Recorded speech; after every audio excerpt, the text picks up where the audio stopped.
Boa tarde, meus amigos encarnados e desencarnados que estão nesse momento conosco. Estamos dando início à nossa doutrinária e temos como que é de praxe nossos avisos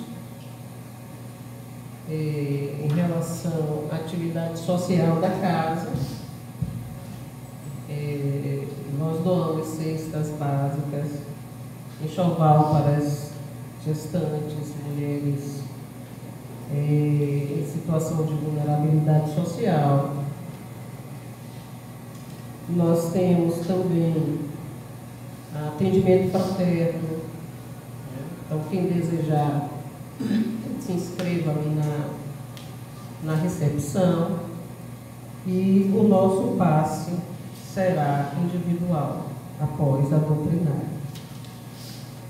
E pedimos também aos nossos internautas que vocês possam curtir, comentar, compartilhar o conteúdo, socializar esse conhecimento que vamos adquirir na tarde de hoje.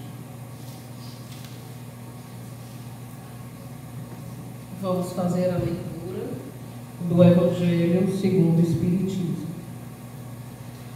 Em seguida, vamos passar a palavra para o nosso irmão Robson Ferreira, que o tema central do mês, predições do Evangelho, e o tema de hoje é segundo advento do Cristo.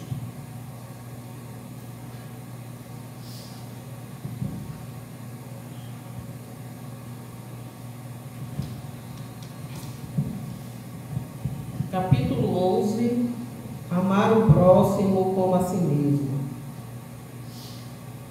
Foi aberto de forma aleatória, eu vou ler um parágrafo. Os efeitos da lei de amor são o melhoramento moral da raça humana e a felicidade durante a vida terrestre. Os mais rebeldes e os mais viciosos se reformarão quando observar os benefícios resultantes da prática deste preceito. Não façais aos outros o que não quiserdes que vos façam. Fazei-lhes ao contrário todo o bem que vos esteja ao alcance fazer-lhes. E assim, em comunhão com o Mestre, com os amigos espirituais responsáveis pelo encontro desta tarde, rogamos ao Pai, ao Mestre Jesus, Maria Santíssima, a José e Ismael, que esta tarde seja uma tarde proveitosa, que possamos refletir sobre o que aqui foi dito, e assim internalizarmos, e neste caminhar e nesta reflexão possamos contribuir com o amor, com a caridade na seara do Cristo. Intua, Pai, o nosso irmão palestrante, que ele possa discorrer de acordo com o seu planejamento. E nessa psicosfera estamos adentrando, possamos sentir o efeito de Deus. Que assim seja e assim. Então, passamos a palavra para o nosso irmão Robson Ferreira, que o tema segundo o advento do Cristo.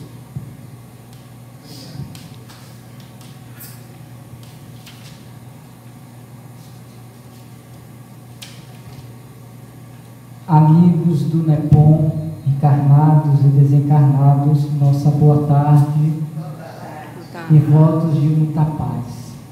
Que Jesus nos abençoe hoje, agora e sempre. É com alegria que nós retornamos para mais um momento de conversação em torno de uma mensagem da doutrina espírita. Mais particularmente, nós vamos refletir sobre esta mensagem que aqui já foi trazida, o segundo advento do Cristo, que se encontra na Predições do Evangelho, segundo o do Evangelho, que está na parte As Predições segundo o Espiritismo, do livro A Gênese. E conforme é sabido, esse livro, A Gênese, ele faz parte do Pentateuco Espírita, ou seja, é um dos 5 livros que compõem as obras básicas da doutrina, em que pese que existem outros livros escritos por Kardec, em que ele vai retratar em torno dessa temática que nós encontramos em toda esta obra básica, como sendo os livros fundamentais, ou seja, aqueles que nós deveríamos também compulsá-los, deveríamos também estudá-los, e que muitas vezes nós deixamos à deriva no esquecimento. E essas obras, a exemplo da Revista Espírita, Kardec nos apresenta uma série de temas nos quais compuseram as obras básicas da doutrina espírita. E esse livro, particularmente, A Gênese, ele é uma derivação, é um estudo aprofundado da primeira parte do Livro dos Espíritos, que, conforme nós sabemos, é o livro que inicia todo esse monumental edifício da doutrina espírita ou do espiritismo, em que Kardec, nesta primeira parte, que é composta o livro de 4 partes, ou 4 livros, Kardec vai tratar exatamente de Deus e as leis universais. Deus e o universo, o conhecimento das coisas.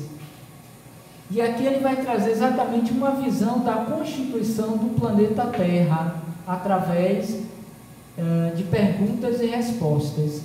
Mas não satisfeito com estas perguntas que compõem esta primeira parte do livro, Kardec, então, mais tarde, ele vai aprofundar. E este é o último livro que Kardec compõe pelos idos de 1869, porque logo depois ele desencarna, que é a Gênese, é o último livro dessa série. O Livro dos Espíritos, o Livro dos Médiuns, o Evangelho segundo o Espiritismo, o Céu e o Inferno e a Gênese. E ele aí encerra, porque logo depois ele tem um AVC, um aneurisma, e ele vem a desencarnar.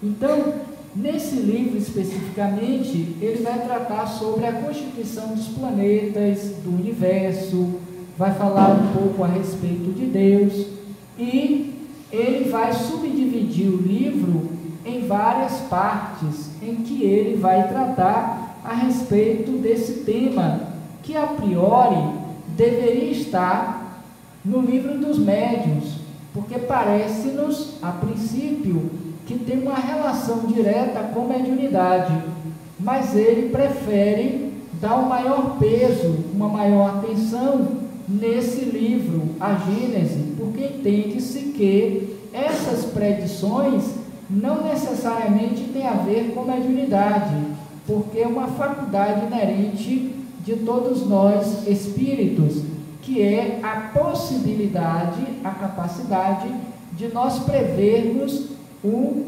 futuro, o que ainda vai nos acontecer, que por muito tempo e ainda hoje para muitos segmentos religiosos é tidos como milagres, esses acontecimentos ou esses eventos, e normalmente é muito comum da nossa parte, no final do ano, quando o ano está para começar, ou para terminar e começar, existem esses médiuns que se propõem a predizer o ano que está chegando, como se eles tivessem exatamente a possibilidade de ver, de conhecer, de detectar esse futuro que não existe, mas que ao mesmo tempo, para alguns espíritos, lhe é dado a possibilidade de conhecer, não porque seja algo futurístico,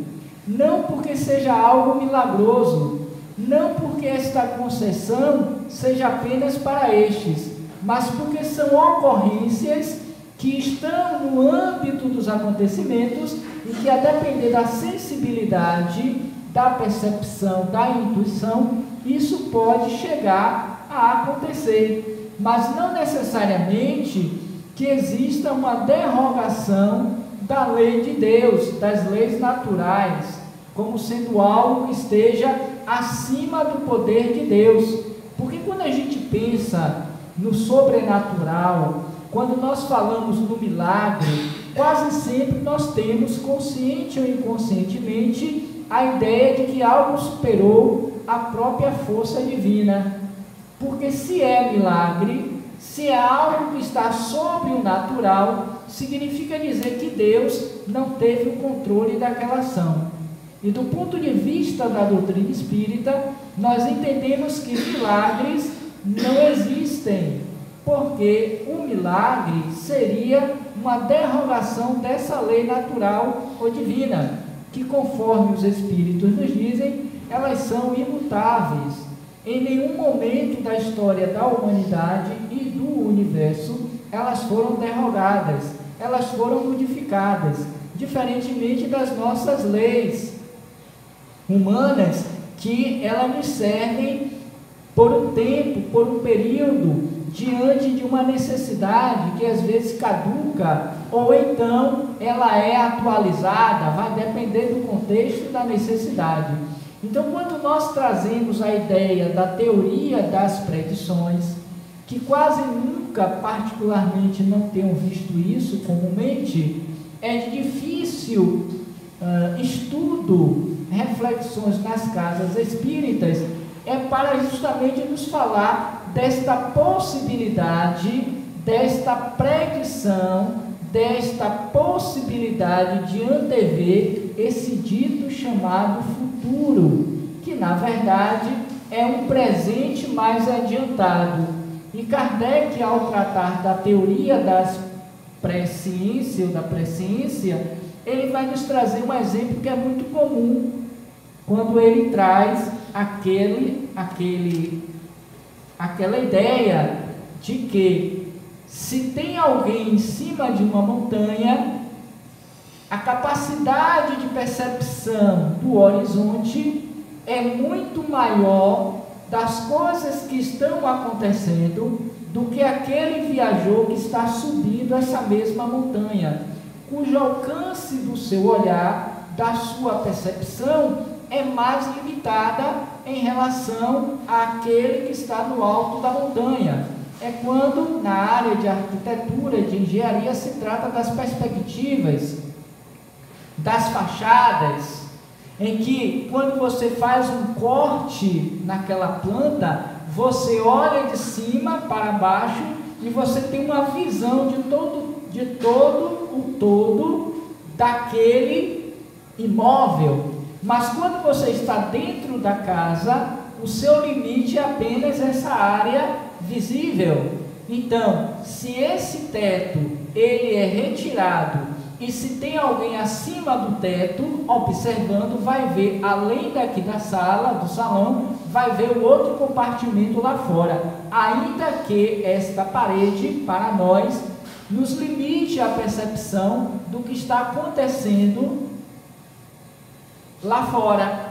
Então, alguém que está aqui acima e que vê o que acontece nos dois ambientes, pode chegar para um de nós e dizer, vai acontecer, alguém vai chegar aí, algo está acontecendo lá fora, que aos nossos olhos pode parecer futuro, pode parecer uma presciência, mas que na verdade é um fato natural, e que isso ocorre comumente, seja do ponto de vista humano, seja do ponto de vista espiritual. E nesse particular, muito mais porque os espíritos e aí merece esse adendo, não são todos, mas muitos dos espíritos, quando mais moralizados e espiritualizados, eles podem perceber, para além de uma realidade momentânea, fatos que poderão ou não ocorrerem. Porque ainda existe esse fator que muitas vezes nós não percebemos, não incluímos, que é a questão de que o nosso livre-arbítrio, ele vai determinar os acontecimentos. Eu dei uma paradinha aqui mental, porque eu me lembrei, e é muito comum, nas previsões meteorológicas, dizer que vai chover, não é assim? Olha, essa semana que começa, toda ela vai ser de chuva, de vendavais, o frio vai intensificar, e a gente já fica o quê? Preocupado, receosos muitas vezes de que esses fatos ocorram. Para aquele que está estudando a meteorologia, não é milagre, porque ele tem uma visão do espaço e dos acontecimentos geográficos, do que está acontecendo com o tempo.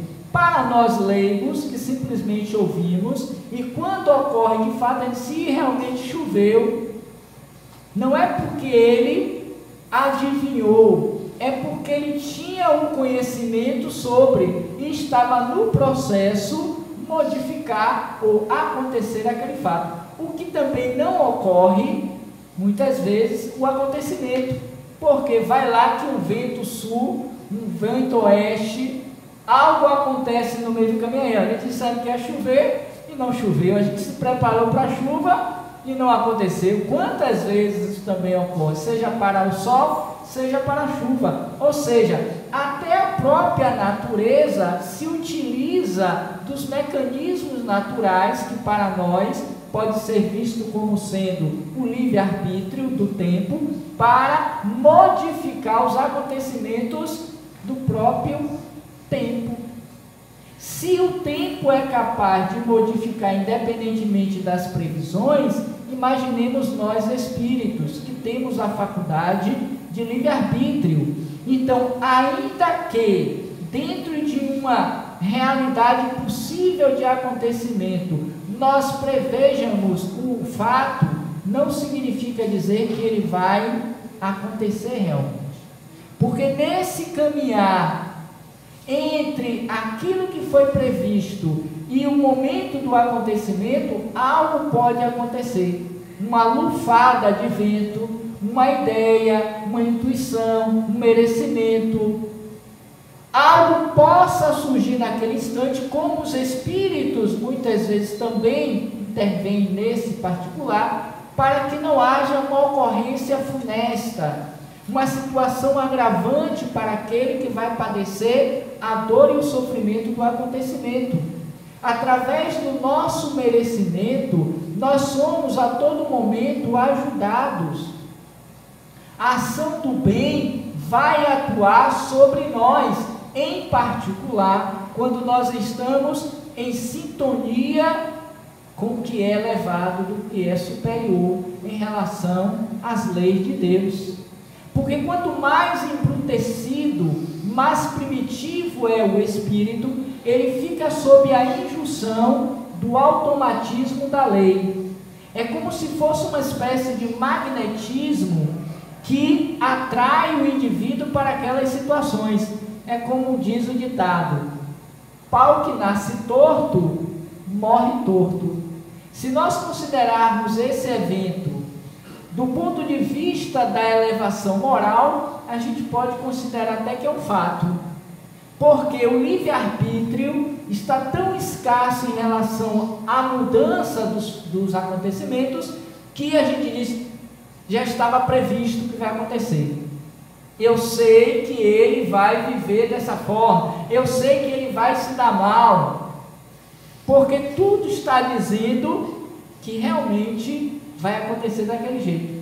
Mas, no entanto, algo pode acontecer, às vezes uma prece, um pensamento sincero, um pedido a Deus de mudança, pode ocorrer transformações inimagináveis. E a gente diz assim: ai meu Deus, foi um milagre.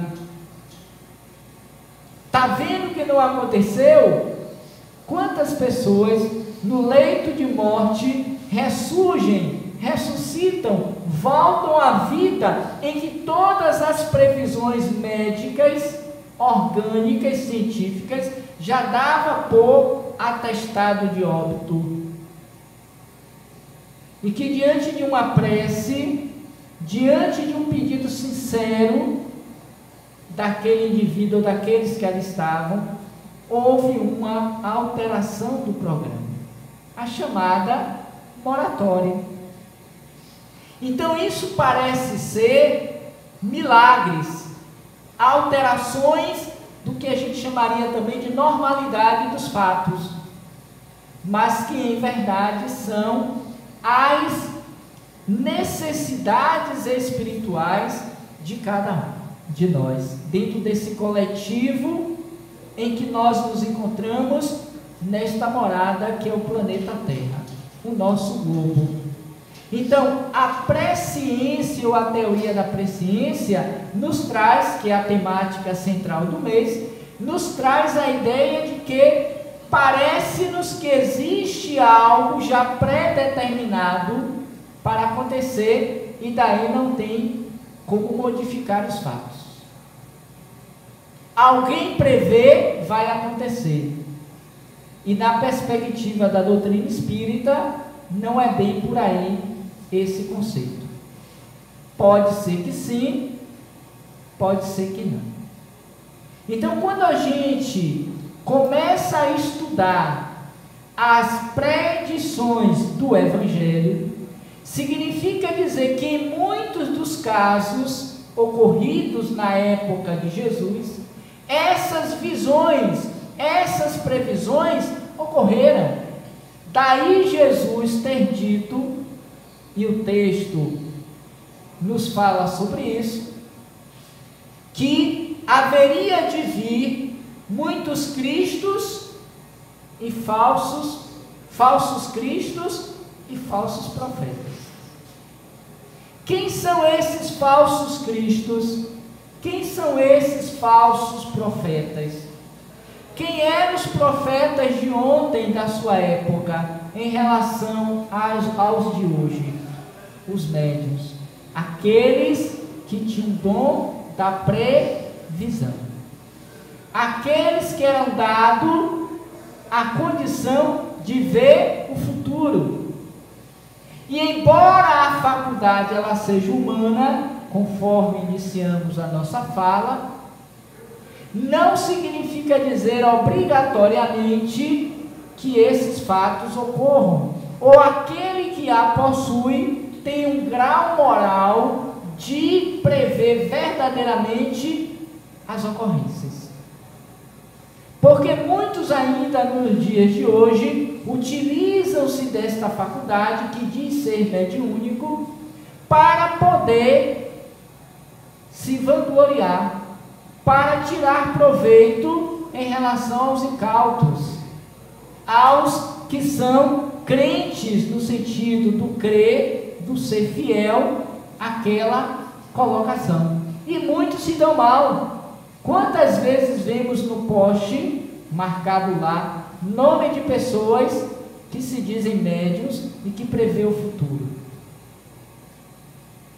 Porque partindo desta teoria das predições do Evangelho, em que muitos previram acontecimentos que ocorreram e outros não, Jesus entendeu que naquela época, como nesses dias, existiam também médiuns,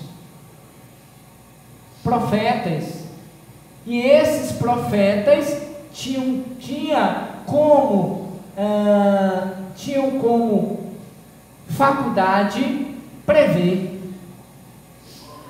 dizer o que vai acontecer àqueles pedintes de então. Tanto é que foi abolido na época do rei Davi as predições. Na época de Moisés. Não é que Moisés não acreditasse na vida após a morte, na intercomunicação entre o mundo espiritual e o mundo corporal. Mas ele entendia a necessidade da proibição com os mortos justamente por esse fato, do abuso, da forma indigna, da utilização da faculdade para cobrar. Daí disse Jesus: dai de graça o que de graça recebeste. Porque assim como ontem, hoje também nós assim o fazemos. Por que a doutrina espírita ou o espiritismo, em muitos casos, ele passa a ser descrente? As pessoas têm dúvidas quanto à verdade proposta pelo espiritismo. Dizem que é coisa do demônio, que é mentira, porque acreditam que todo mundo que vê, todo mundo que ouve, todo mundo que supostamente prevê o futuro é espírita. E quantos foram os fatos, as ocorrências desses que predizeram e que não deram certo, que foram enganados, que utilizaram de má fé a faculdade? Então ele é mal visto também por isso. Então todo mundo que falseia na sua mediunidade é espírita. Não é obrigatoriamente, em que pese que tem muitos médiuns espíritas que vai pelo mesmo caminho.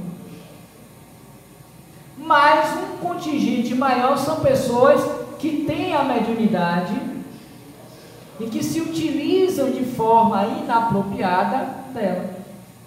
Aí diz Jesus: a cada um segundo sua obra, seu mérito, suas construções. Então, aqui Kardec vai nos apresentar uma série de predições segundo o Espiritismo. E especificamente no capítulo 17, que é o motivo das nossas reflexões de hoje, as predições do Evangelho. Ninguém é profeta em sua terra, morte e paixão de Jesus, perseguição aos apóstolos, cidades impertinentes, ruínas do templo de Jerusalém, porque Jesus previu. Essa passagem ela é interessante, porque era a primeira vez que Jesus ia a Jerusalém com os discípulos, e quando esses chegaram à cidade maravilhosa da época, e que viram a torre de Antônia, alta, bela, bem construída, aquelas torres, aquele palácio, eles ficaram surpreendidos e acharam que nunca, que existiria na verdade por todo o tempo, que jamais seriam imbatíveis, que as guerras não conseguiriam derrubá-los.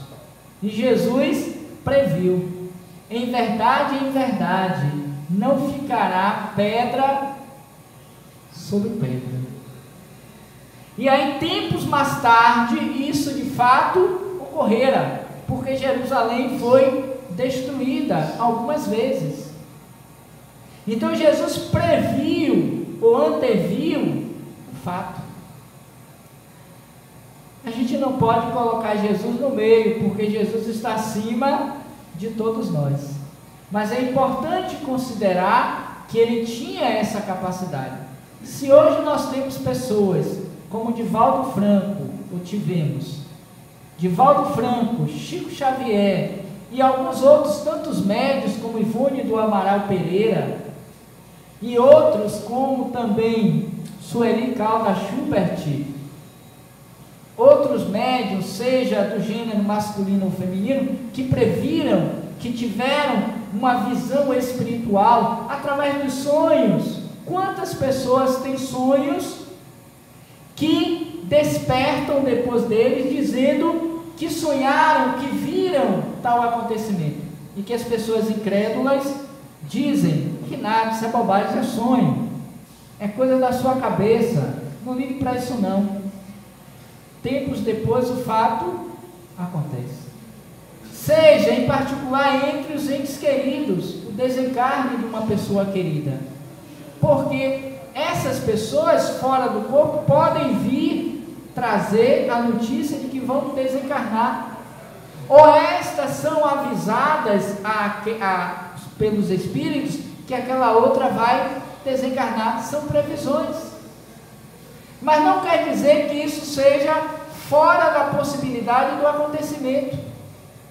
Isso não quer dizer que eu tenha que correr para dizer a ele o fato em si que eu sonhei. Quantas pessoas vão viajar e está previsto um acidente e essas pessoas são chamadas durante o sono, têm uma intuição e elas desistem de viajar, ou elas sonham com o avião caindo. O avião pode cair, ou o avião pode não cair, que aí vai depender de outras circunstâncias, outros elementos. Mas ocorre em muitos casos que, de fato, o avião caiu, o navio afundou, o acidente terrestre aconteceu, pelo vínculo energético que tinham aquelas pessoas entre si, que tem esse outro elemento para predizer os fatos. Então é preciso se ter muito cuidado, é preciso se ter muita atenção quanto a isso. Então, em linhas gerais, nós entendemos como predições, ou a teoria da presciência, essa questão.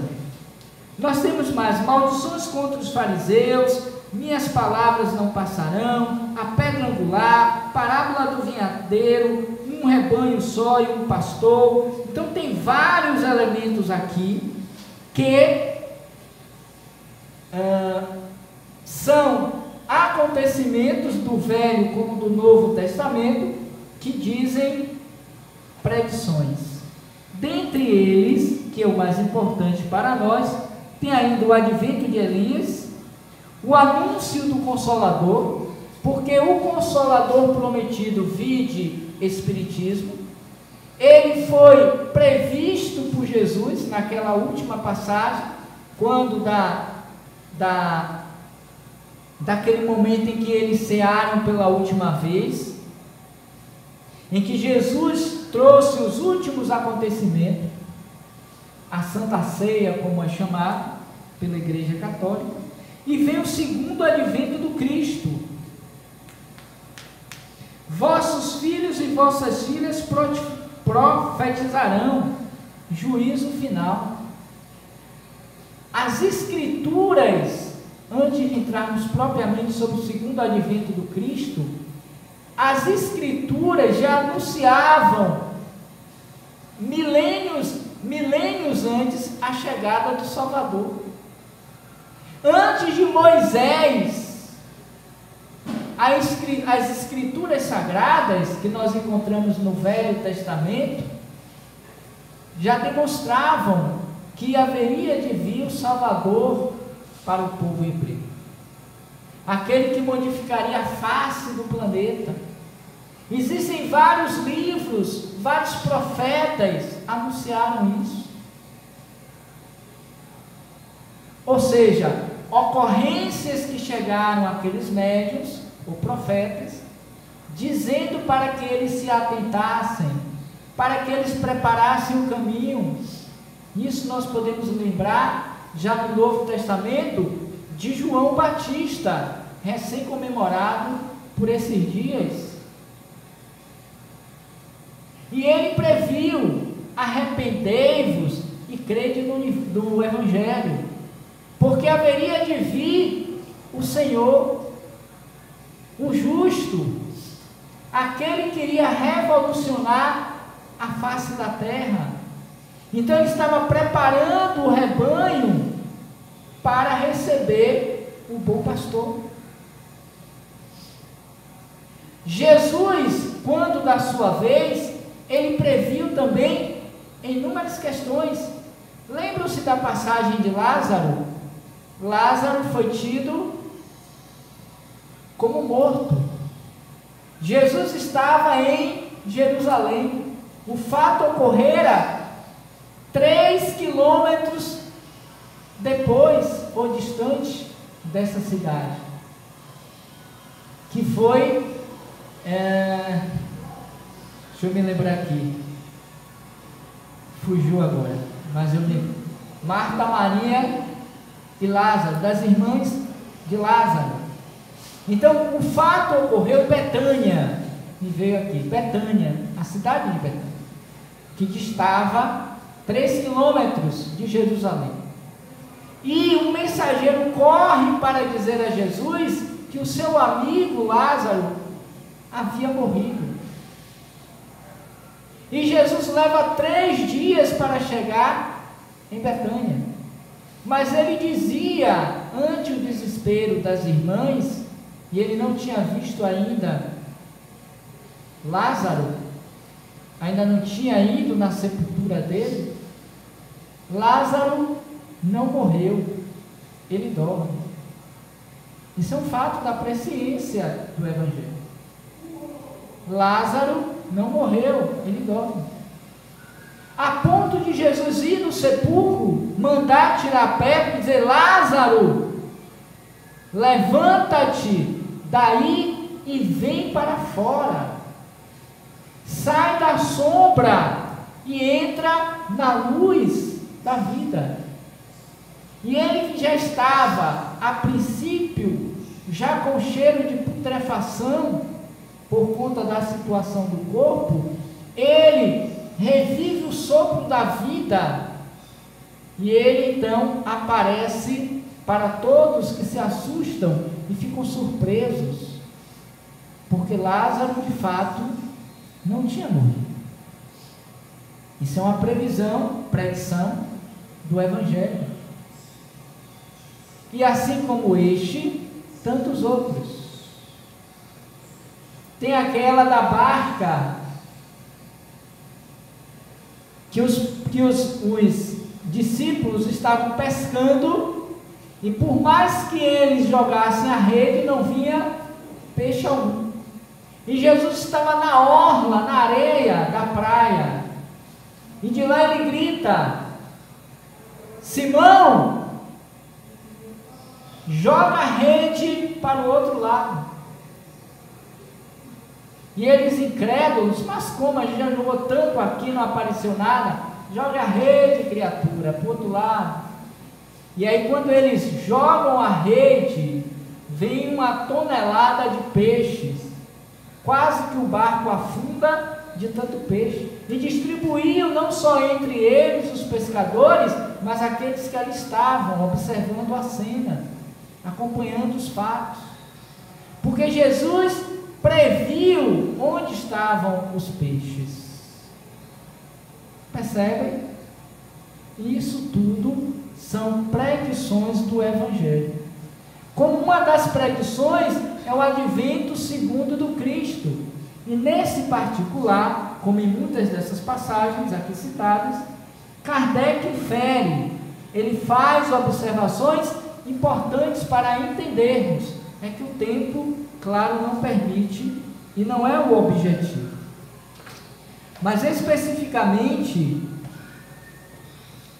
no que se refere ao segundo advento do Cristo, que ainda hoje, acreditem, estão aguardando a vida do Cristo, a chegada dele. Porque Jesus, ele nasceu, ele encarnou única vez na terra. E ele então disse que haveria de vir, ele anteviu, ele previu a chegada de um novo Consolador. 18 séculos depois, surge de fato esse Consolador novo, anunciado pelo Cristo, que muitos ainda hoje creem ser o próprio Cristo, que haveria de voltar. E muitos estão aguardando, teorias religiosas batem pé firme, que quando do juízo final, Jesus voltará para colocar do lado direito os bons e do esquerdo os maus. para ressuscitar os mortos. Quantos são os crentes religiosos, cristãos, que acreditam nesta teoria?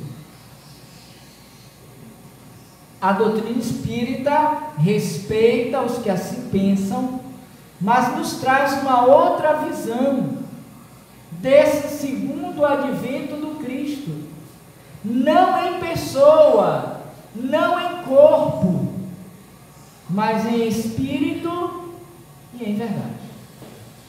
E aí nós temos a passagem que eu vou pedir licença a vocês para ler textualmente, tanto a de Marcos em 16, 60 a 63, quanto a de Mateus em 16, 24 a 28. Comecemos por este, para a gente entender um pouco essa dinâmica do segundo advento do Cristo. Capítulo 17. Disse então Jesus a seus discípulos: se algum quiser vir na minha pegada, renuncie a si próprio, tome a sua cruz e siga-me, porquanto aquele que quiser salvar a sua vida, a perderá, e aquele que perder a vida por amor de mim, a encontrará de novo. E aqui, eu vou ler toda, e aí a gente explica melhor. Aí ele continua: de que serviria um homem ganhar o mundo inteiro e a perder a alma? Ou, por que preço poderá o homem comprar sua alma depois de ter a perdido? Porque o Filho do Homem há de vir na glória de seu Pai, com os seus anjos, e então dará a cada um segundo as suas obras. Então é nesse ponto que cresce da volta segunda, ou da volta de Jesus à terra. E ele encerra: digo-vos em verdade, que alguns daqueles que aqui se encontram não sofrerão a morte, sem que tenham visto vir o Filho do Homem no seu reino. Mateus 16, 24, 28 a 28. Quais são as ideias centrais desta passagem? Primeiro, Jesus ressalta a importância de que nós devemos, em verdade, devemos viver a vida do Espírito,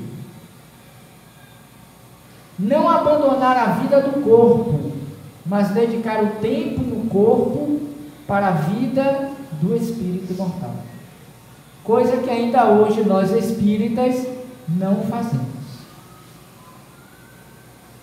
Porque segundo a cada um segundo as suas obras.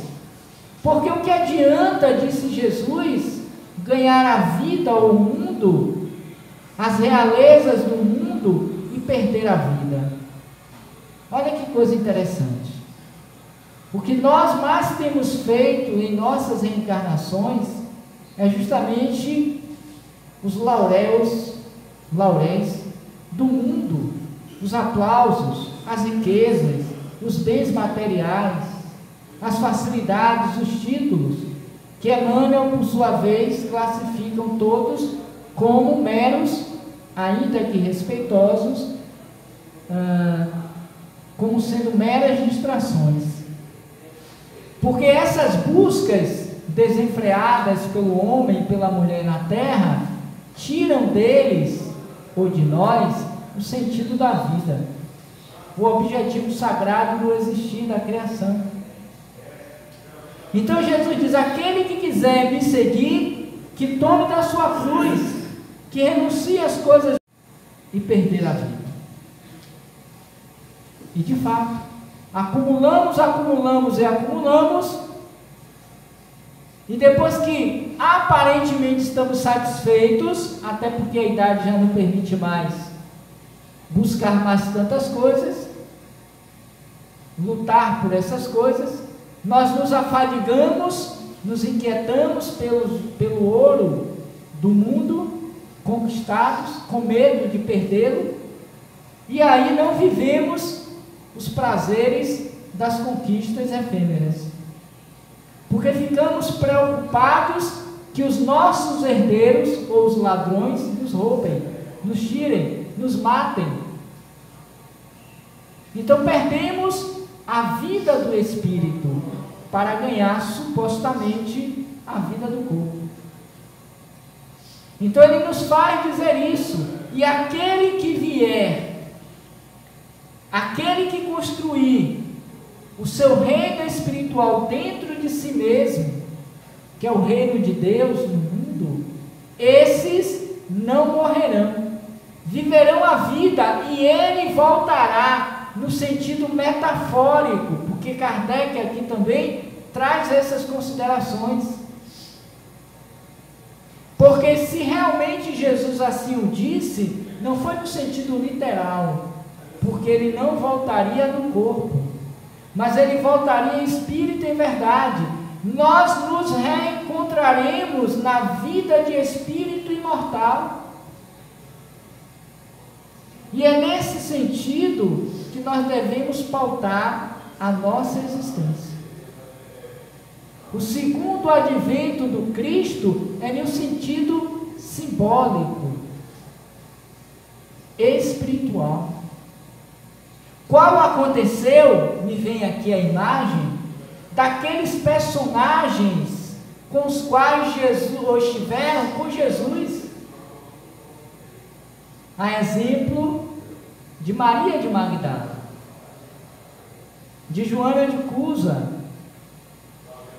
a exemplo de João Evangelista, de Francisco de Assis, que nos portais da vida espiritual encontraram Jesus de braços abertos para recebê-los, porque muito foram fiéis aos ideais da vida do Espírito na terra, qual acabamos de ter bem recentemente.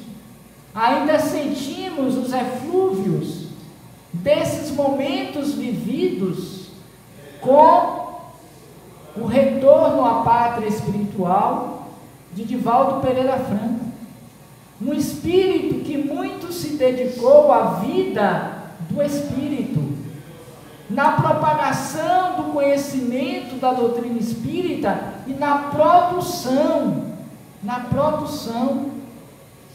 do bem. Fazíamos recentemente uma palestra na qual o tema chamava-se Amor e Produtividade. Está no livro Garimpo de Amor, de Joana de Ângeles, por Divaldo. Assim como um outro livro falando sobre a força do amor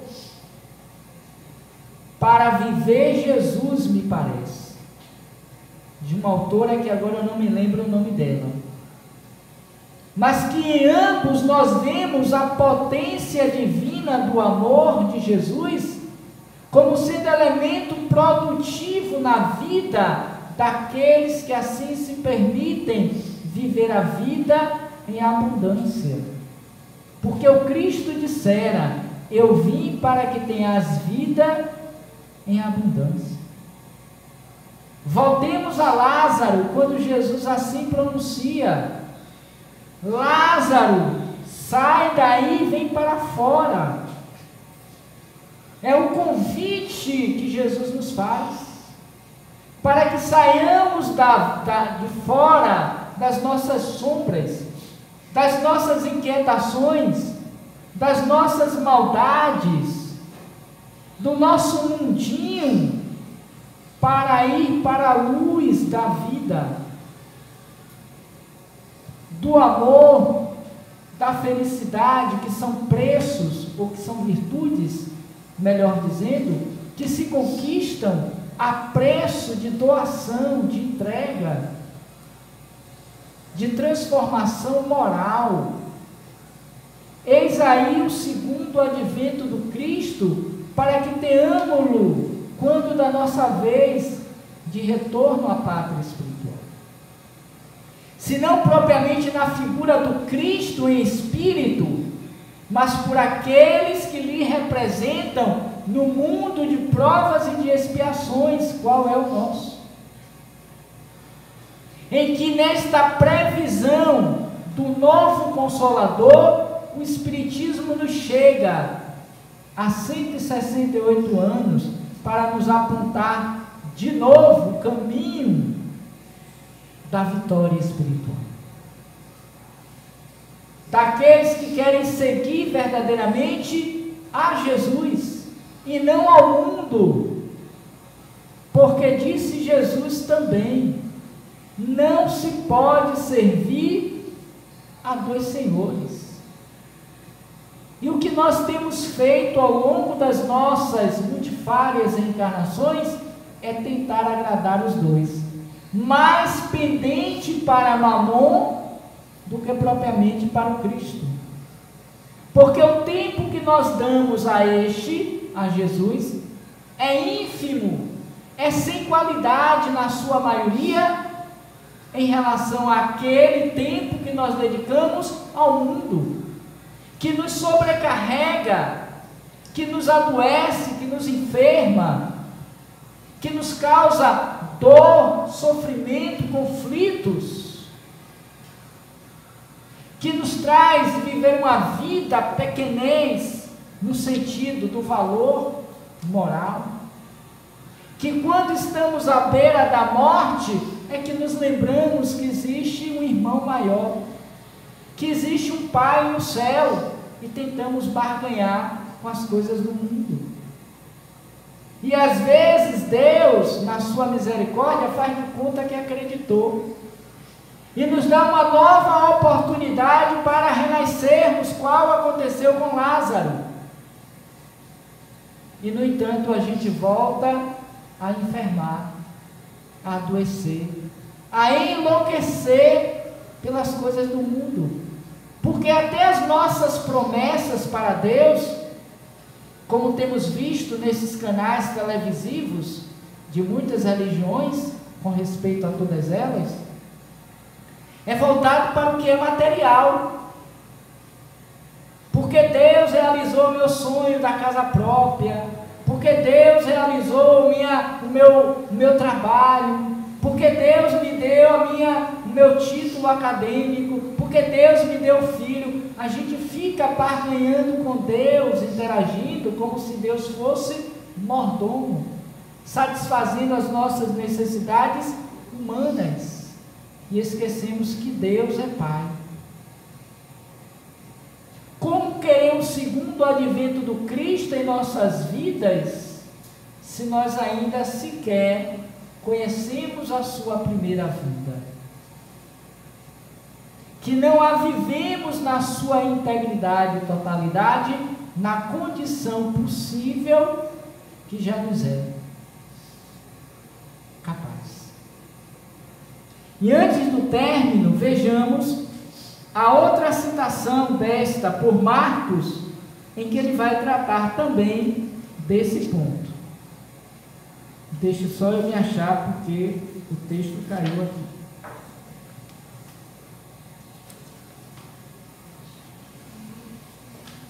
E assim a gente vai entrando de evangelho para evangelho. Achei-me, como diz o outro. Vejamos. Então, levantando-se do meio da assembleia, o sumo sacerdote interrogou a Jesus desta forma: nada respondes ao que estes depõem contra ti? Mas Jesus se conservava em silêncio e não respondeu. Interrogou de novo o sumo sacerdote. É naquele momento em que ele é preso. O silêncio de Jesus. És o Cristo, o Filho de Deus para sempre bendito? Jesus então resolve lhe responder dizendo: eu o sou, e vereis um dia o Filho do Homem assentado à direita da majestade de Deus e vindo sobre as nuvens do céu. E encerra um diálogo dizendo: logo o sumo sacerdote, rasgando as vestes, lhe disse: que necessidade temos de mais testemunhos? Marcos 16, 60 a 63. Ou seja, é para referendar, o sumo sacerdote aqui refere-se a Caifás e Anás, que foram os dois inclementes perseguidores de Jesus no templo.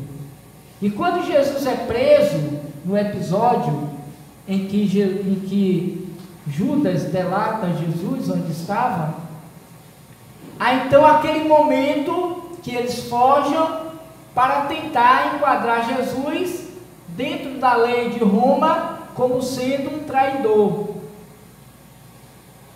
E aí questiona até que ponto ele era filho de Deus, como ele pregava.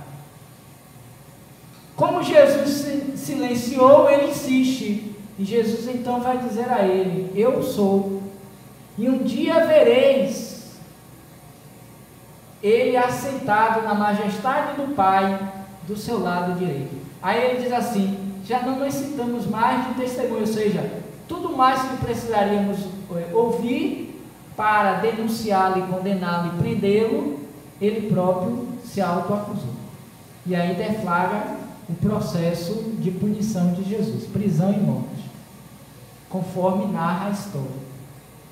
Então, nesse momento, Jesus está dizendo que ele vai voltar. E aí é que entra essa discussão por parte de Kardec. Quando, só no primeiro parágrafo, me permitam rapidamente, ele diz assim, só o primeiro parágrafo: Jesus anuncia o segundo advento, mas não diz que voltará à terra com o corpo carnal, nem se personificará o Consolador.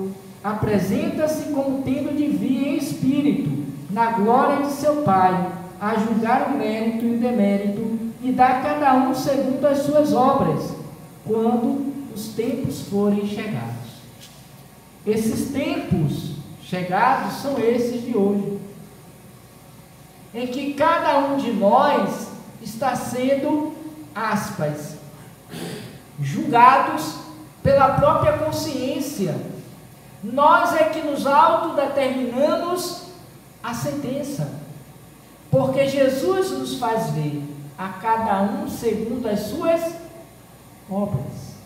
As leis de Deus estão aí, imparciais, eternas, imutáveis, deixando que cada qual, mediante a consciência do saber, do entender a respeito da lei, haja de acordo com o seu livre-arbítrio, que mais se aproxime ou que mais se distancie desta lei. Porque quando questionam aos espíritos, Kardec, a respeito do que é o bem e do que é o mal, eles disseram: o bem é tudo que está de acordo com a lei de Deus, e o mal, tudo que desta lei se afasta.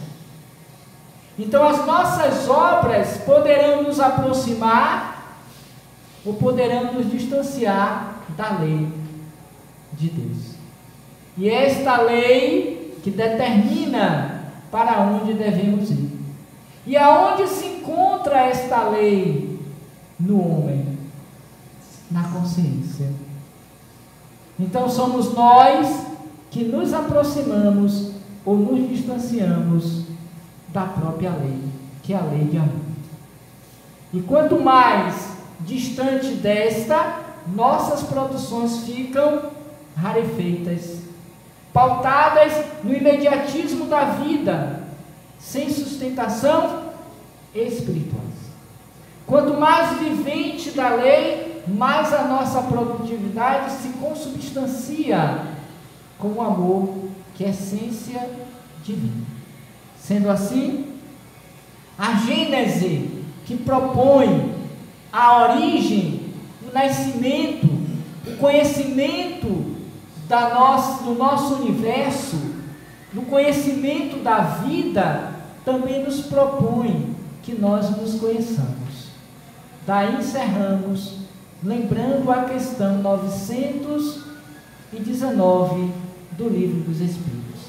Embora conhecida de todos, mas que merece, mais uma vez, a relembrança. Kardec questiona, portanto, qual o meio mais rápido e prático para nós avançarmos nesta vida e resistirmos às paixões. Os Espíritos assim pronunciaram-se. Um velho sábio da antiguidade já vos dissera: conhece-te a ti mesmo. E é nesse conhecer a si mesmo que nós nos revelaremos, se já permitimos que Deus, ou melhor, se permitimos que Jesus, o Filho de Deus, primogênito, nasceu em nós, ou se nós o afastamos dele. No mais, muita paz, muito obrigado a todos.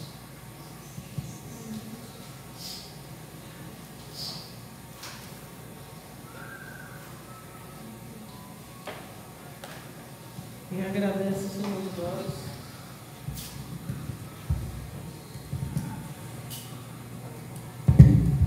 Quem agradece somos nós. Pelos ensinamentos e reflexões que recebemos na tarde de hoje. Nessa caminhada possamos cada vez mais pensarmos como espíritos e assim contribuir para a nossa evolução e a evolução do nosso planeta. Esperamos contar com a sua presença mais vezes aqui. Gratidão. Em nome do NEPOM.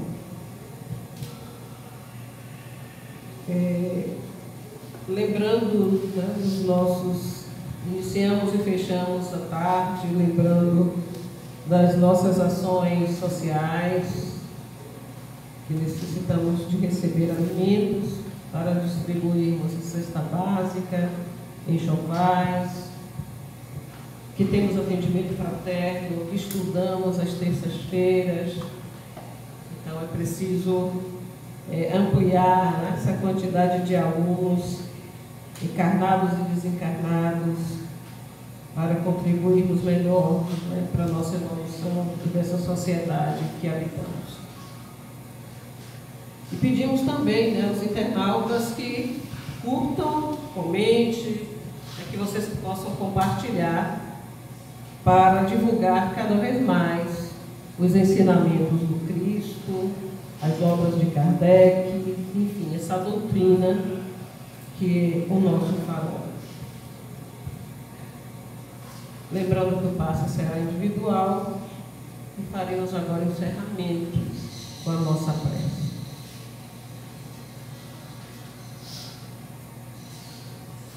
Divino Mestre Jesus, agradecemos a esta casa, a este irmão encarnado, a todos os irmãos desencarnados de luz que aqui estão, dando o suporte necessário a esta nossa caminhada evolutiva. Que os irmãos desencarnados que aqui estão, se preparando para o seu retorno a este planeta,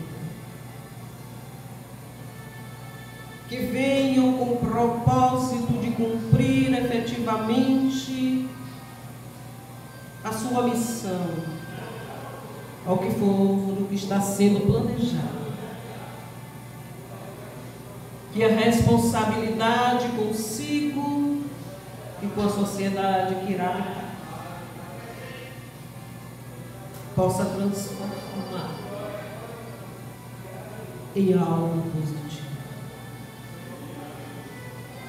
Que nós outros, que estamos recebendo todas essas lições, acessando todo este conhecimento, que possamos continuar na trilha da seara de Cristo. Rogamos a nossa Mãe Maria Santíssima que possa abraçar e acolher a todos nós, nas nossas dores físicas e emocionais. Que possamos efetivamente termos ações de amorosidade e de caridade com o nosso próximo mais próximo. E ter sempre o Cristo na nossa mente e no nosso coração. Muita luz e muita paz. Que assim seja e assim seja.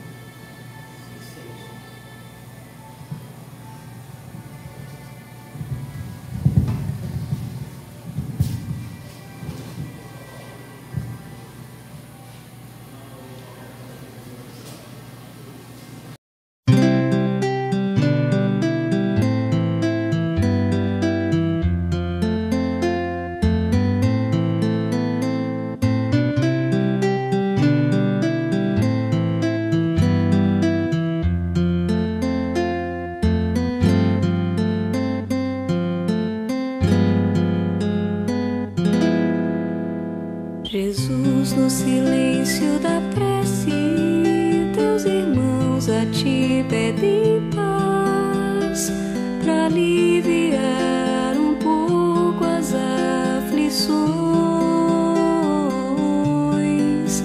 Senhor, enxugai nosso pranto, precisamos do teu amor e sentir tua presença envolver nossos corações. Por isso